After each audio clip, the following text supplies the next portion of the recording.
درود تماشابینان عزیز، خلاصه خبرهای مهم روز دهم ینور تاجیکستان را از پایگاه خبری بامداد برایتان پیشکش میکنیم. در این برنامه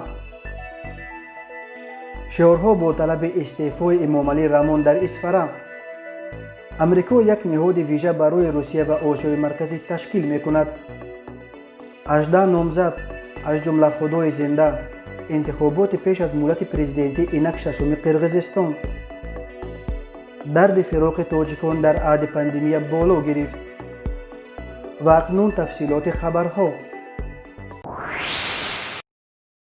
شب 9 ینور در گذرگاه زیر زمینی نزد بازار مرکزی شهر اصفهان شخصان نامعلوم با طلب استعفای پرزیدنت تاجیکستان امامعلی رحمان شعار نوشتند. منابع پایگاه خبری بامداد از اصفهان خبر دادند که مقامات علاقه صبح 10 ینور این شعارها را پاک کردند و گفته همصحبتان بامداد روز یکشنبه 2 ینور در گذرگاه زیر زمینی نزد بازار مرکزی اصفهان و اطراف آن شماره زیاد کارمندان میلیسا و امنیت دیده میشد و به راهگذران اجازت عکس و نوار گرفتن جای شعارها را نمیدادند. در یک هفته آخر این بار دوم است که در شهرهای ولایت سوخت شعارها با طلب استعفای پرزیدنت امامعلی رحمان پیدا می شوند. شب 3 ینور شخصان نامعلوم در روی فرش رورو و در یک دیوار در خیابان شرق در نزدیکی بازار پنجشنبه شهر خوجند نیز شعارهای با طلب استعفای پرزیدنت نوشته بودند. ویدیوی آن شعارها را پایگاه اپوزیسیونی اصلاح تیوی نشر کرد، ولی در ویدیویی که ساکنان روز بعد به رادیو آزادی فرستادند دیده میشد که مقامات آن شعارها را هم در دیوار و هم در روی فرش رورو رنگ کردند. مقامات امنیتی حفظ حقوق تاجیکستان تا کنون خبر ویدیوهای نشر شده درباره شعارهای ضد امامعلی رحمان در اصفهان و خوجند را شرح ندادند. نصب چنین شعارهای ضد پرزیدنت امامعلی رحمان در سالهای آخر در تاجیکستان بی سابقه است. امامعلی رحمان که 68 سال دارد و از سال 1992 اینک 28 سال باز بر تاجیکستان راهبری میکند، در انتخابات ماه اکتبر سال 2020 با کسب 90 از 92% آوازها بار دیگر غالب آمده و زمان ریاستش را تا سال 2027 تمدید کرد. پرزیدنت تازه انتخاب امریکا جو بایدن تصمیم گرفته است که شورای امنیت ملی را بازسازی کند. در این شورا یک نهاد علاهده تشکیل می شود که به مسائل روسیه و آسیای مرکزی مشغول خواهد شد.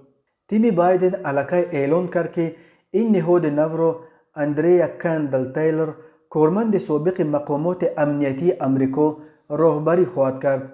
تشکیل چنین نهاد ویژه روسیه و آسیای مرکزی در شورای امنیت ملی امریکا به این معنی است که در زمان ریاست بایدن مناسبت‌ها با روسیه و کشورهای آسیای مرکزی دیگرباره در اولویت قرار می‌گیرند. در زمان ریاست باراک اوباما و جورج بوش خردی در دستگاه شورای امنیت ملی امریکا یک نهاد ویژه روسیه وجود داشت، ولی دونالد ترامپ آن را برهم داد. مسائل سیاست امریکا در رابطه با روسیه به بخش اروپایی شورای امنیت ملی واگذار کرده بود. اندریا کندل تیلر، رهبر بخش روسیه و آسیای مرکزی در شورای امنیت ملی امریکا، اکنون مسئول سیاست‌های مأموریت جو بایدن در قبال این کشورهای شوروی سابق خواهد شد. او قبلا در مقامات امنیتی از جمله در بخش روسیه و اوراسیا شورای ملی اکتشافی در دفتر مدیر اکتشافی ملی همچون به حیث تحلیلگر ارشد در اداره مرکزی جاسوسی امریکا کار کرده است. کندل تیلر روندهای سیاسی در روسیه و کشورهای اوراسیا همچنین طبیعت رژیم‌های автоکراتی را تحقیق کرده است. اندریا کندل تیلر در توییتر در رابطه با تعیینات اخیرش نوشت: برایم افتخار بزرگ و مایه شادی است که به تیم فوق‌العاده شورای امنیت ملی می‌پیوندم. بیایید از پس کار شویم. روز 2 ینور در قرقیزستان انتخابات پیش از مولد پرزیدنتی و همزمان رفراندوم دایر شد که در آن ساکنان باید از بین نظام پارلمانی و نظام پرزیدنتی یکی را همچون شکل دولتداری آینده این کشور بپذیرند. در انتخابات پرزیدنتی 18 نامزد اشتراک داشتند. در عموم به مقام پرزیدنتی 47 نفر پیشبری شده بود، ولی کمیسیون انتخابات نامزدی 18 نامزد را ثبت نکرد. 14 نامزد دیگر خودشان از ادامه مبارزات دست کشیدند. در بین نامزدان نفری با نام ارستنبک میرکیبک نیز است که خود را خدای زنده می نامد. این نکته جالب است که در بین 18 نامزد ثبت نام شده 7 نفرش موقتا کار نمی کنند. اما به عقیده ناظران نامزد پیشتر سروزیر 42 ساله قرقیزستان صادر جباروف است که در دوره دوم مبارزه های انتخاباتی موقتا از اجرای وظیفه رهبری حکومت کنار رفت. جباروف همگی 3 ماه پیش توسط اعتراضگران از محبس آزاد شد و بلافاصله در قرقیزستان اینک پرزیدنت ششم این جمهوری را انتخاب میکنند. اکثر پرزیدنت های قبلی قرقیزستان فرجام چندان خوشی نداشتند. 3 پرزیدنت سابق قرقیزستان اسکر اوکایف، قرمانبک باقیف و سورانبای جنبیکوف کرسی خود را زیر فشار اعتراض های عمومی مردم ترک کردند و اوکایف و باقیف حتی از قرقیزستان فرار کردند. یک پرزیدنت دیگر سابق قرقیزستان الموسبک اوتنبایف بعد رفتنش از مقام بازداشت و محکوم به زندان شد. یگانه پرزیدنت سابق این جمهوری که از چنین سرنوشت تلخ ایمن یافت روزا اوتنبایف است که همگی 1 سال رهبری کرده و با اختیار خود از مقام رفت. رادیو آزادی قصه جفتی را نشر کرده است که پاندمی آنها را از هم زنده جدا کرد.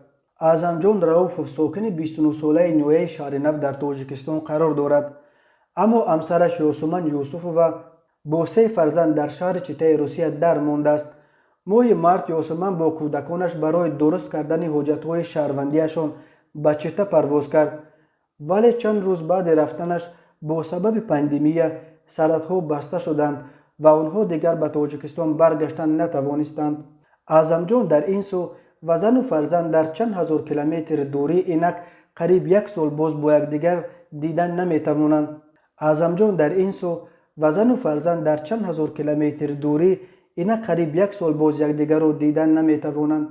یگانه وسیله که این جفت را با هم میپیوندد تماس توسط شبکه‌های اجتماعی است. با این وسیله همدیگر را میشنوند، میبینند، درد و روز میگویند، ولی به قول اعظمجان دستش برای به آغوش گرفتن فرزندانش نمیرسد. اعظمجان میگوید هرچند پروازهای چارتری وجود دارند ولی زور آنها برای خریدن چپته پرواز نمیرسد. حساب کردیم که از چیته تا نوسیبیرسک و از آنجا تا تاجیکستان قریب 200,000 روبل روسی ضرور است. 20,000 روبل داریم. انتظاریم بلیت ارزان شود و با این پول برگردند. نقل میکند با حسرت اعظمجان. این بود چند خبر روز. خبرهای بیشتر را در سامانه بامداد پیدا کنید. خوش باشید.